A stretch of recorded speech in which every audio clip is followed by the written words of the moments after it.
Bismillahirrahmanirrahim. Alhamdulillah. Wassalatu wassalamu ala rasulillah. Amma ba'd. Biz sizler menen Ihya Ulumuddin kitapты Imam Ghazali rahimahullohning kitabын бастаган едік. Рамаданға дейін кіріспесі ilm туралы ғана тақырыптарды өткен болатынбыз. Енді бүгінгі тақырыбымыз ақидаға қатысты болған ережелер ғана. Ақидада қайсы мәселелерді ғана айтылады. Яғни бұл жерде Ихя Улumuddin кітабында талас, ихтилаф мәселелер немесе тағы да басқа мәселелер жоқ, тек ереже болып есептелген мәселелерді ғана айтып өтетін болады.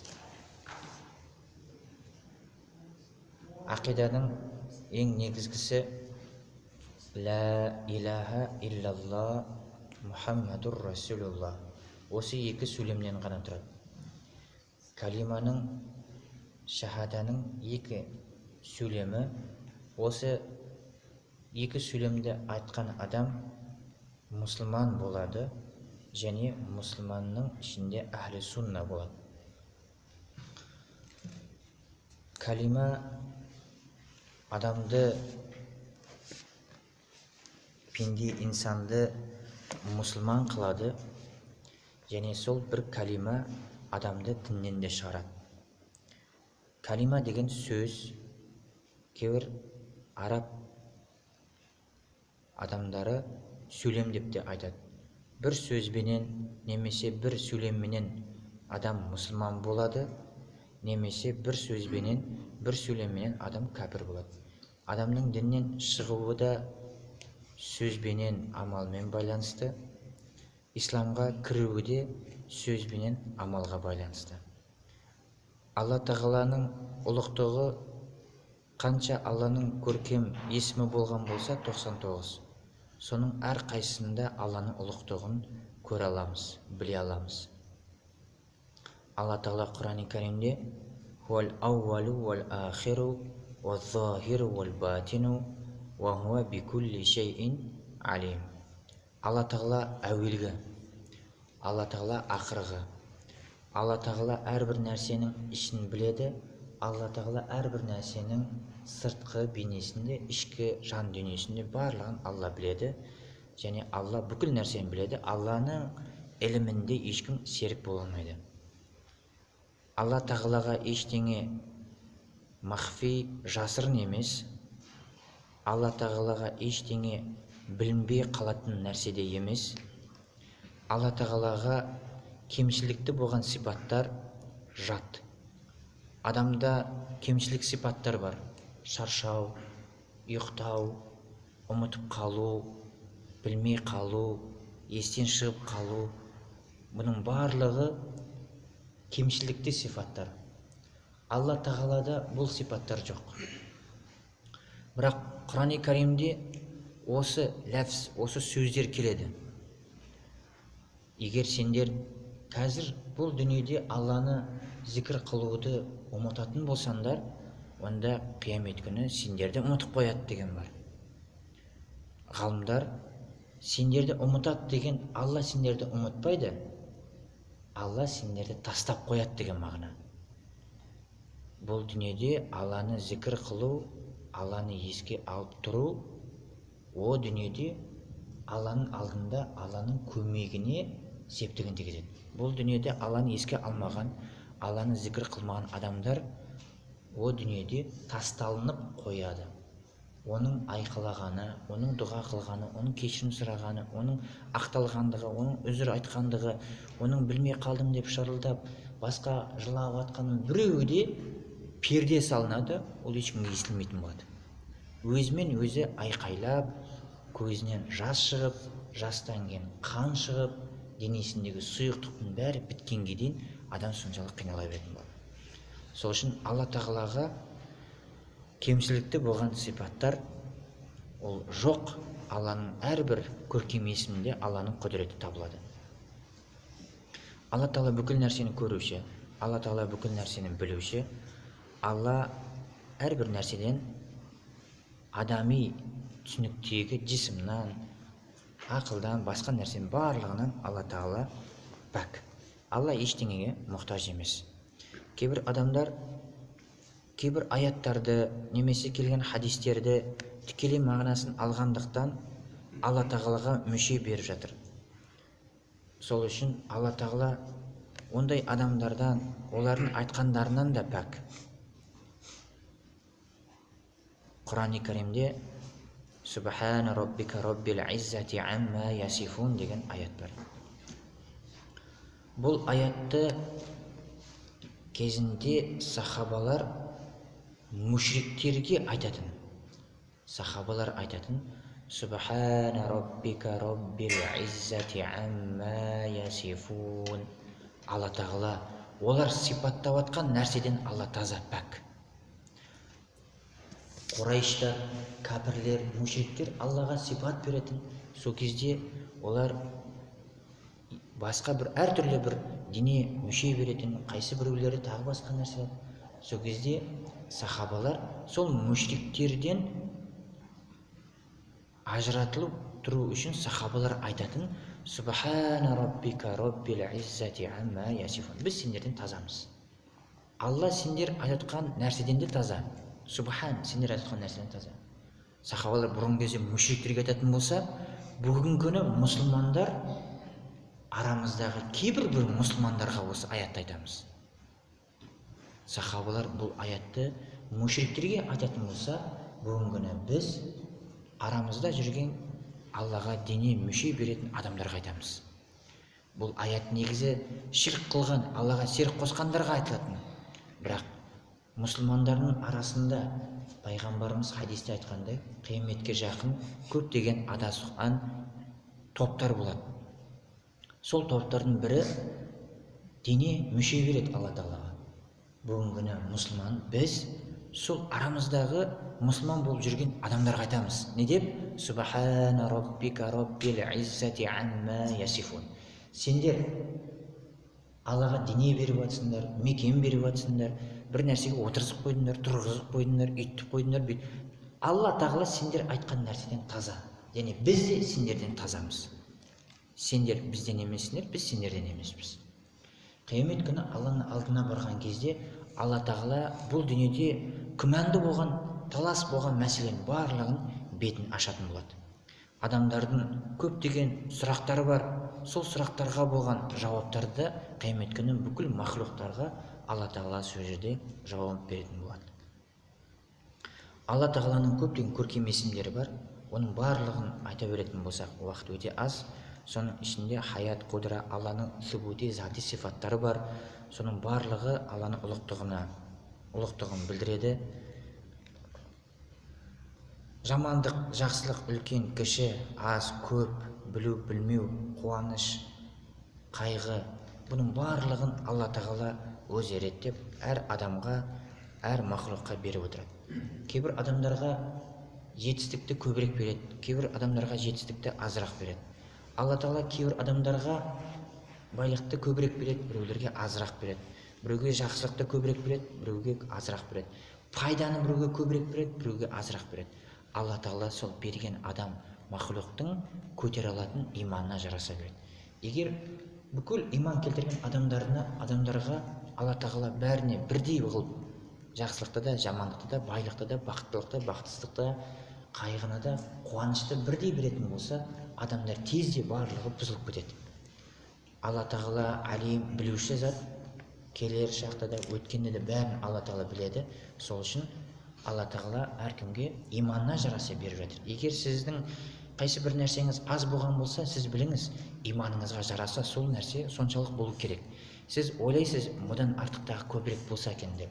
Бірақ біліп қойыңыз, Алла білуші сізге қарағанда. Егер содан көбірек болса, сізді сол нәрсе бұзып тастайды.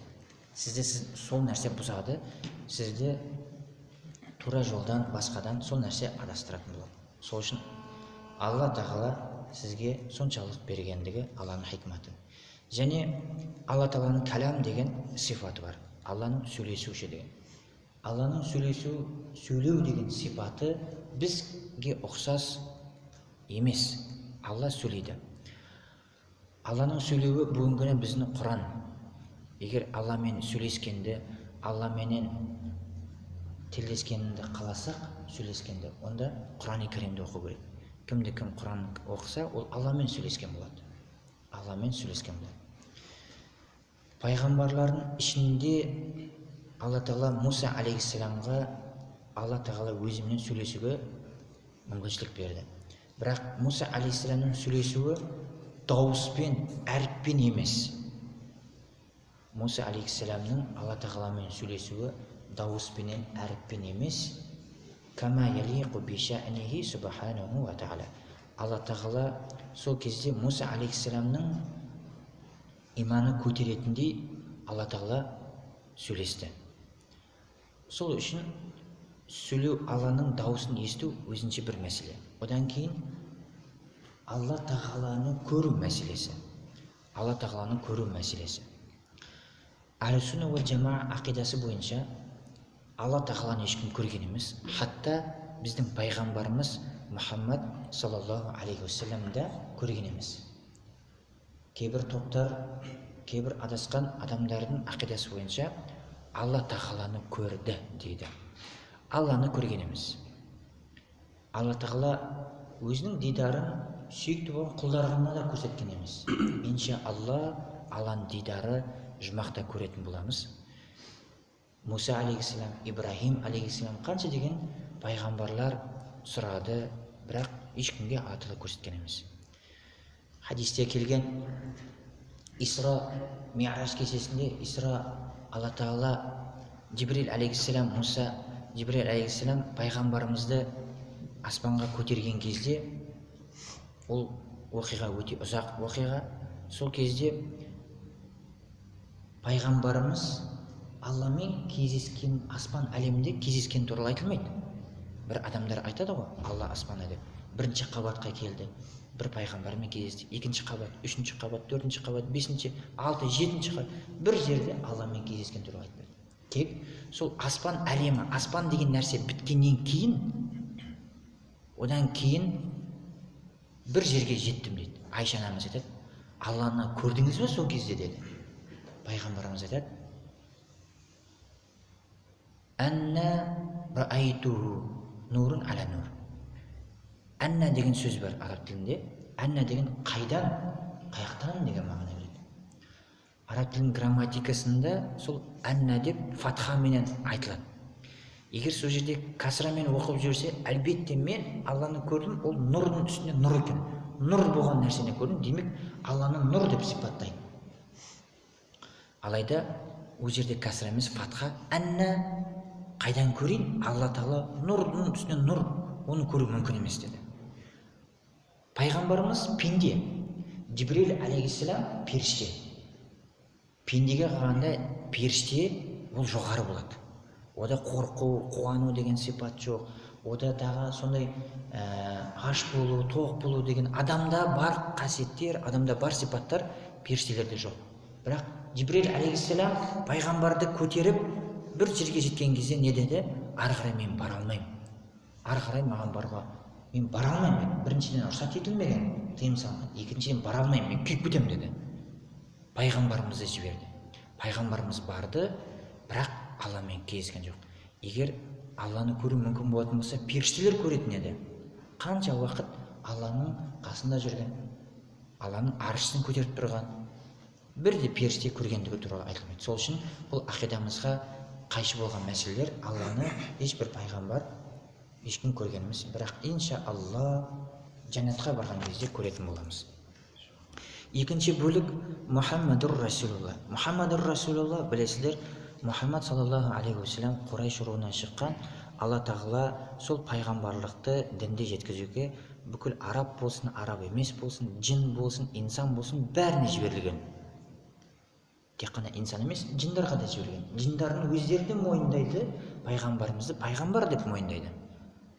жындардың мойындағандары, жындардың пайғамбардың уағызын келіп тыңдағандығы туралы Джин сүресінде ашық айтады. Qul uhiya ilayya annahu istama'a nafarun minal jinni faqalu inna sami'na qur'anan ajaba. Жындар өздері бір жерден келіп, екінші бір топтарына айтады, қайдан келгендері. Біз пайғамбардың алдынан келдік, ол бізге Құран оқып берді, ол бізге уағыз айтты, біз тыңдадық, ондай сөз ешкім айтпаған, ондай сөздің мысалы жоқ деп періштелерге де пайғамбарымыз дінге насихат қылып шақырған. Одан кейін осы екі әлемнен тысқары барзах әлеміне, өлімнен кейінгі қабір әлеміне де иман келтіру шарт. Қайсы бір адам иман келтірмейтін болса, иманы толық емес. Қайсы бір адам қабірдегі сұрақ жауапқа сенбесе, немесе сол жерде періштелер болатынына сенбесе, ол адам толық мұсылман емес. Пайғамбар саллаллаху алейхи уассаламның бұл дүниеге қатысты, о дүниеге қатысты және қабірге қатысты айтқан сөздерін бәрін тастықтап сеніп қабылдау, бұл парыз, бұл шарт мұсылманның. Мұнкар, Накир, екі періштенің сұрағы, және екі періште ол екеуі жаратылған, сұрақ қоюға, адам баласы қабірге түскен кезде сол қабірге оны отырғызылады, және отырғызылғаннан кейін оған рух, жан беріледі. Оның денесі қайттан рухқа, оның жаны денесіне қайттан кіргеннен кейін ол екеуінен, ол екі періште сол адамнан таухид туралы, рисала, пайғамбар туралы, дін туралы сұрақтар қойды. Мән раббук, ва ма динук, ва ман набиюк. Құдайың кім, дінің не, пайғамбар не? Пайғамбардың кім деп сұрайды? Бір риуаятта мына кісі кім деп сұрайды. Мына кісі кім дегенде ғұламалар айтқан, бір риуаятта мынау кім, мына кісі кім деп сұрайды. Сол кезде сол қабірдегі адамға екі періште пайғамбардың бейнесін көрсетеді. Сол кезде бір бейнесін, бір суретін бір көрсетеді. Мына кісі туралы не дейсің, немесе мына кісі кім деп бір риуаятта келеді. Бірақ сахихарақ риуаятта пайғамбарың кім деп сұрайды. Хасан дәрежедегі риуаяттарда мына кісі туралы не деп айтасың, немесе мына кісі кім деп сұрайды. Фитнаның, қиыншылықтың, фитнаның негізгісі адам өлгеннен кейін, қабірге түскеннен кейін болады. Сол үшін қабірдегі мәселелер және қабірден кейінгі мәселелер, сират көпірі және Алланың алдындағы мизан, жақсылық, жамандық, өлшенетін таразы, осының барлығына иман келтіру шарт. Егер қайсы бір адам осының біреуін инкар қылып жоққа шығаратын болса, онда ол адамның иманы кәміл емес, толық емес. Бірақ ол адамды кәпір деп айтылмайды.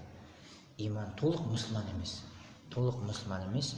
Яғни Алла парыз еткен, шарт қылған нәрсенің барлығына иман келтірмегендіктен ол адамның иманы кәміл емес. Иманы кәміл, толық емес адам күнә іске жақын болады. Ол адамды күнәдан, харамнан тосатын ештеңе болмайды. Қайсы бір адамның иманы кәміл болатын болса, ол адам харамнан, күнә істен тосылуы жеңіл болады. Алла тағала көптеген нәрселерге сенуге бұйырып жатыр. Көптеген нәрселерге сенуге бұйырып жатыр. Не үшін? Сол Алла шарт қылған нәрселерге сену арқылы біздің иманымыз толықтанады. Егер тек қана Алла бар, қиямет бар, санаулы 1-2-3 нәрсеге ғана сену керек болатын болса, иманның кәміл болуы, толық болуы, иманның толық болмау мәселесі болмайды онда. Иманның толуы, иманның толмауы осындай көптеген нәрселерге сену арқылы болады. Қиямет күні, қияметтегі мизан тараз, періштелердің сұрақ жауаптары, қабірдегі мәселе, тозақ, жәннат, ортасындағы нәрсе, басқа көптеген көпір бар. Оның барлығына сенетін нәрселер өте көп. Сол сенетін нәрселердің барлығына сену иманды кәміл қылады. Егер сенетін нәрсе 2-3-4 нәрсе ғана болса, Алланың жалғыздығы, пайғамбар, періште 4-5 нәрсе болатын болса, иман кәміл болды, немесе иман кәміл болмады деген нәрсе болмай қалады. Мұсылманның иманы, Аллаға итағат қылып, құлшылық қылып жүрген адамның иманы Аллаға құлшылық қылмайтын мұсылмандардан жоғары. Сол үшін Алла тағала көптеген сатылар қойды. Сол сатыларды өту арқылы адамның иманы кәміл болады. Егер сондай көптеген нәрселер, шарттар талап етілмейтін болса, онда намаз оқитын адам менен намаз оқымайтын адам мұсылман адам болатын болса, көшедегі алқашпенен немесе Алланың итағатына жүрген адамдардың айырмасы болмай қалады. Сену мәселесінде бірдей, сенім мәселесіндегі иманның дәрежесінде айырма бар. Сол үшін осындай көптеген нәрселер талап етіледі, сол нәрселерге сену керек. Және қиямет күні мизан таразы бар, сұрақ жауап бар, сол нәрселердің болатындығына сену шарт. Сонымен қоса, пайғамбар саллаллаху алейхи уассаламның хауз, Каусар өзені, соғанда да сену шарт. Жәннат, тозақ және сол Каусардан су ішетіндігімізге де сену шарт. Каусар хауызға біздің пайғамбарымызбен кездесетін жолғатын жер. Бұл жәннатқа дейін. Жәннат есеп-хисап болғаннан кейін, адамдар сират көпірден өткеннен кейін, сол жерге мұсылмандар, Мұхаммад саллаллаху алейхи уассалам үмметі сол жерге жиналады. Әр пайғамбар өзінің үмметін топтап, жинап алып, әр пайғамбар жұмаққа өзінің үмметімен кіреді. Есеп-хисап бітті, екі жаққа бөлінді, көпірден барлығы өтті. Көпірден өткеннен кейін ар жағында жұмаққа кіретін жер ғана қалды. Сол жұмаққа кіретін жерде көптеген адамдар болады. Сол жерде пайғамбарымыз өзінің үмметін кездесетін жерді Каусар өзені хауызға жолғамыз деп қойды. Сол жерге пайғамбарымыз өзінің үмметін бәрін жинайды. Сол жерге жинап болғаннан кейін, өз үмметімен жолыққаннан кейін, сол жерде танысып, қолын ұстап, сол жерде пайғамбарымызға менен шынымен денемізбен, көзімізбенен, шын өңімізде көретін боламыз. Сол жерде пайғамбарымыздың кездескеннен кейін, сол жерде Каусар өзенінен, хауыздан су ішетін боламыз. Пайғамбарымыз әр үмметіне сол жерден су ішіңдер дейді. Ол өзеннен судың ішуінің хикматы, сол судан ішкен адамға мәңгілік деген сипат кіретін болады. Мәңгілік. Енді ол ешқашан өлмейді, ол ешқашан шөлдемейді, ешқашан қарны ашпайды. Яғни ешқашан дегеннің мағынасы мәңгілік шөлдемейтін болады. Мәңгілік қарны ашпайтын болады. Мәңгілік өмір сүретін болады. Яғни мәңгілік деген сипатты сол жерде ғана беріледі. Бір мәселе бар, Алла тағаланың мәңгілік деген сипаты бар. Алла ғана мәңгілік. Бірақ тозақта, жәннатта мәңгілік. Тозақ, жәннат бұлар мәңгілік. Каусардан су ішкен адамдарда мәңгілік деген сипат пайда болады. Олар ешқашан мәңгілікке шөлдемейді, мәңгілікке қарындары ашпайды, мәңгілікке ауырмайды, мәңгілікке қартаймайды, мәңгілікке өлмейді. Бірақ бұның барлығы махлуқ, жаратылған. Алланың мәңгілік деген сипаты ол жаратылған емес. Алланың өзінің сипаты, махлуқ емес. Ал біздің сол мәңгілік деген сипатымыз ол мәңгі, ол жаратылған. Сол үшін сол судан, Каусардан ішетін боламыз. Содан кейін мәңгілікке шөлдемейміз, мәңгілікке қарнымыз ашпайды, мәңгілік өмір сүретін боламыз, иншалла. Ол өзеннің үлкендігі, ол өзеннің өзінің ұзындығы, кеңдігі айлап жүретін масафат, айлап жүретін сапар. Көлдің ұзындығы, көлден ендігі айлап жүретін масафат. Соншалық үлкен. Ол көлдің суының ақтығы сүттен де ақ.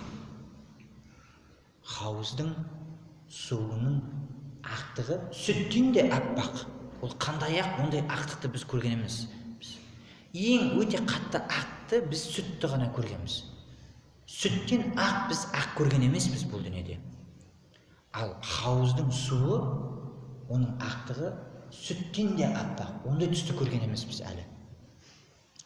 Судың дәмі, тәттілігі асал, балдан да тәтті, балдан да тәтті. Балдан да тәтті біз бұл дүниеде ешқандай жоқ. Бал соншалық тәтті, бүгінгі бұл дүниедегі тәттіліктің соншалық шектеуі бар. Дәмді сен сол балдан 2-3 қасық жегеннен ол саған дәмді емес, керісінше тамағыңды қырады, саған арғай өтпейді.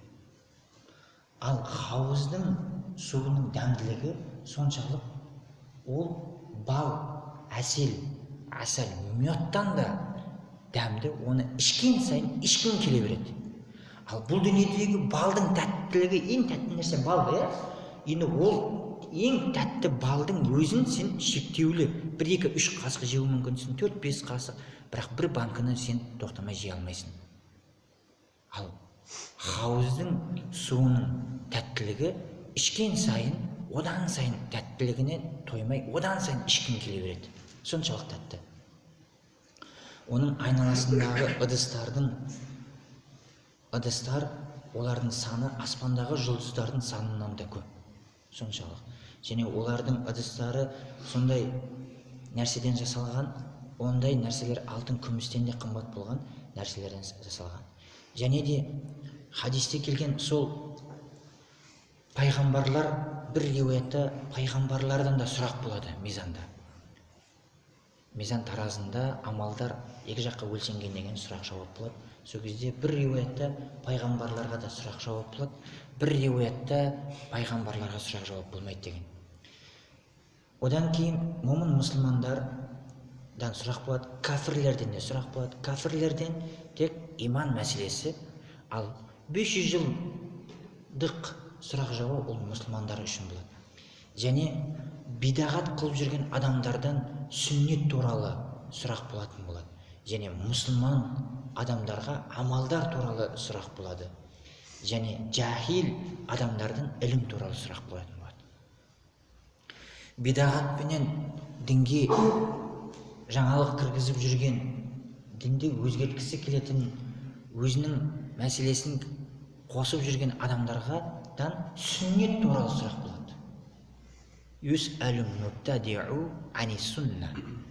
Бидағатшылардан сүннет туралы сұрақ қойды. Қашан елімізде, қашан жерімізде бір жерде бидағат кетеді, қашан сүннет келсе. Қашан фиқ келсе, ол жерден жахилдік кетеді. Қайсы бір жерде фиқ болса, ол жерде жахилдік болмайды.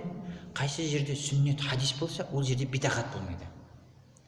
Қайсы жерде фиқ, әлсіз фиқ мәселелері болмаса, ол жерде жахилдік көп болады.